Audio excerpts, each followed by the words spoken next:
കോഴിക്കോട് വളയം police station സമീപത്ത് നിന്ന് സ്റ്റീൽ ബോംബുകൾ പിടികൂടി. സ്വകാര്യ വ്യക്തിയുടെ സ്ഥലത്ത് നിന്ന് 4 സ്റ്റീൽ ബോംബുകളാണ് പിടികൂടിയത്.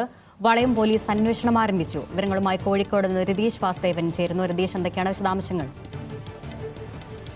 അരുണ്യ, ഒരു ഉച്ചയോടെയാണ് ഈ പോലീസ് സ്റ്റേഷൻ സമീപമുള്ള സ്വകാര്യ വ്യക്തിയുടെ വീട് നിർമ്മാണം നടക്കുന്ന ഒരിടത്തിൽ നിന്ന് ഈ 4 സ്റ്റീൽ ബോംബുകൾ കണ്ടെത്തിയത്.